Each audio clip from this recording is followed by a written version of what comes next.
All right, so last night we determined that we have a good working fuel pump and we have a bad return line. The return line was made of rubber. I just don't think it was made for the E85, so it kind of just deteriorated it, made it kind of hard. That is, where's it at? I think I dropped it down through here. That's this line here. So I ordered a 20-foot section. Hopefully that should be plenty long enough. Just a quick refresh. This is our problem. It's just dried, cracked. You can see that it is just a rubber line. So we're going to be pulling that off. We have a couple more things that we need to do to this. We're going to get, well, actually, I got this. I'm not happy with how this turned out here, but there was really nothing to do with that. But we do have our overflow bottle is mounted now, and we have our hose run all the way around, tucked up real nice behind here. This is our return line we will be replacing, so we're going to be cutting that out and running it different. Now, get all that said and done, we did charge up our battery. The engine does crank over, so we're good there. We did get some oil flowing through the turbo already. We did really want to get this thing started. So far I've turned the regulator like this. I've got clearance here. Now it's going to be a problem if you ever have to take the valve cover off. This is probably going to be in the way a little bit, but we've got good clearance. And then when the hose lays, it just kind of like lays right across the top of this bracket. Actually works out pretty good. The other line's going to be coming with a different end, so I'm not sure if I'm going to use that one here or I'll keep this and I'll just put a straight fitting on that hose. I do have to get a T in here to tee this off so that we can run into both there. Now, with that being said, I got to finish installing the headlight. We're going to get our bumper cover fitted up. We're going to see if we can get away with not having to trim because there is no lower support, so it'll let the bumper cover come out. And then we're kind of just down to installing the gauge. I believe what I'm going to end up doing is just cleaning these up. Did grind out pretty nicely. Getting that cleaned up and the strut tower brace and giving them a nice good coat of blue paint. Very similar to this right here. I have some, so I'll mix it up in one of them automotive guns with the automotive paint. We'll see how good it's going to last. But it's just one of those things. It's going to probably be a better color match, honestly. So, with that said, everything is in. All right, we got our nice prime delivery here, fuel line. Comes with the instructions on how to assemble it. Comes with a bunch of different ends, clamps. Some of these we won't use, but it was easiest, and this was the quickest way to get one that was rated for this. It's actually pretty freaking nice. This is a 6. This is supposed to be a 6. It actually looks a little smaller, so I mean it'll be a little nicer. So we're going to pull all that hose out. That hose is all basically junk. I'll pull these ends off. Now the ends are different, so you won't be able to reuse them. They got to be these style ends to be used with this hose. So we're going to get everything pulled off. And we're going to I'm going to put the straight end on, and I'm going to tuck everything back down through, and we're going to run it down underneath and remove the old stuff, get the new stuff installed. I have to do a little bit more fitment here yet with the bumper, but we are pretty close. I was able to locate this right here with a barb 90 over this one that was coming straight up. I wish I could have found this in black. I probably could have, but just something quick from the hardware store. This looks a whole lot nicer. Plus our fuel line will lay here, and then our other hose will lay on top. If I have a longer piece, maybe I'll route it underneath and I'll just come out this way over top so nothing's laying across this beautiful intake. All right, I'm gonna get this fuel line pulled apart here. Basically, I got to cut a couple zip ties. We're gonna pull the old stuff through, get it out of the way. And we're going to cut a whole bunch of zip ties and get it the rest of the way off the car. I mean, you can just tell by looking at this. Let's see what it does. I know you're not supposed to bend line like that, but that part back there at the back, all it wanted to do was just crack and break. This stuff seems like it's okay. As soon as you touch that rubber back there, it just snapped. All right, I'm gonna get that off, and then we're gonna get this new line fabbed up.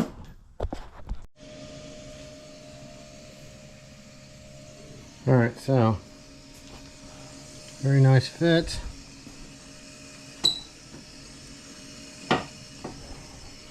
Gotta finish tucking everything up. We have no leaks. I might see if there's enough and maybe make this piece.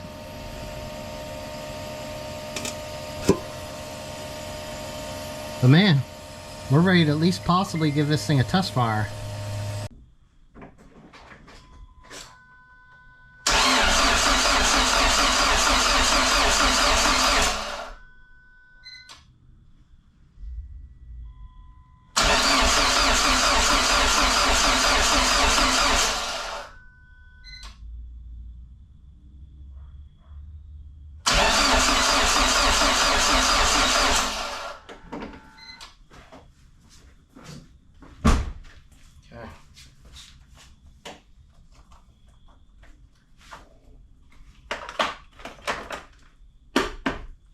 Going to clear the ECM out, and let's see what happens.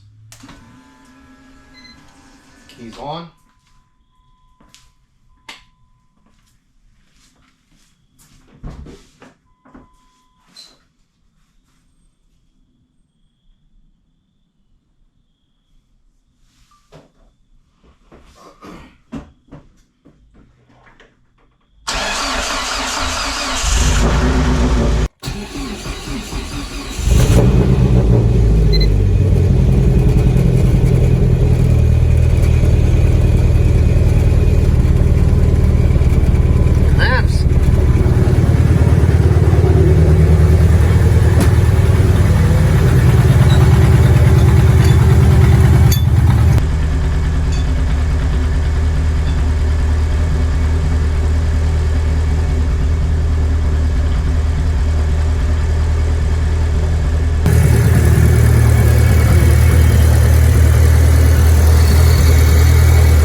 Check engine lights,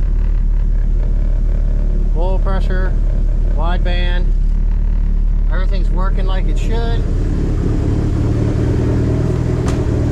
So like right now I basically got to finish up some stuff, get the rest of the fuel line put up. This is what we had left over out of our 20 feet.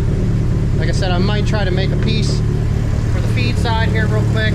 I'll tell you what, there's nothing fun about making fuel line. I got quite agitated, which is why I didn't show none of that. So I got a couple things here. Like I said, I got to get this stuff fixed up. These zip ties, I got to finish the hose back in there. We got to bring this thing up to temp. Then I can get the heat shield and stuff on. I did get them painted up. I had some pictures of. Let's just check them out real quick.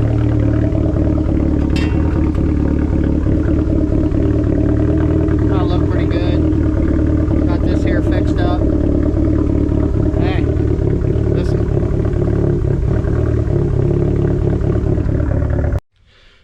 this is a lot of jumping around, but I did kind of want to show this a little bit. Basically what I'm doing right now is I'm working on getting the front bumper trimmed for the large AGP front mount intercooler. So I'm using some tape. I just kind of got me a basic line going, and then the way this is fitting, this bumper cover actually had the crosshairs put back in, so it's not a typical front bumper because the shape of it has changed. If you look down across, it's actually more straight here and doesn't stick out as much because of the way it was assembled together. It did actually crack there a little bit, but that's been there for years. So if you take note, we got a little gap here, and then we have here, see, I got this marked. Let's see if I can move this up. See how it pushed it up and out? Well, I don't really want this touching, so I'm going to come in here. I'm going to remove this bit right there. I've already done that on this side, so I'm going to remove that. What I'm using to, I have a grinding disc here, but I have a cut wheel here in this angle tool. It's got like diamond bit.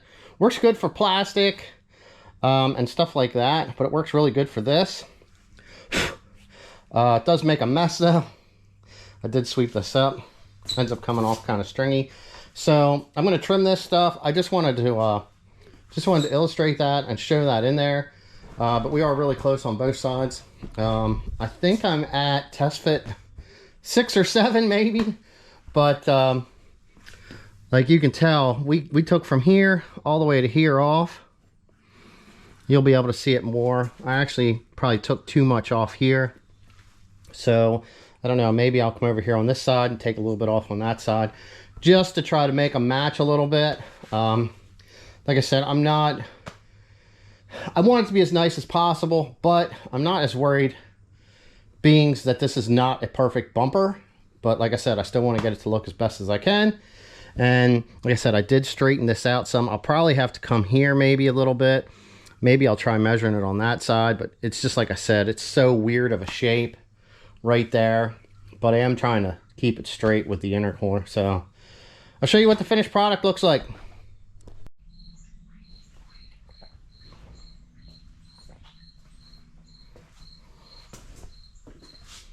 All right, there it is. The bumper cover is on. Fits up pretty good. We've got plenty of clearance. I did the best I could to get these to match. Right in here, I probably could have took a little bit more off. But man, I was at like 10 times, 12 times of taking this bumper cover off and on to fit it up. Now it did work good. And like I said, this is trimmed a lot extra than what it needs, what it normally is. My car that I have only needed trimmed a little bit. Here, let's check that out.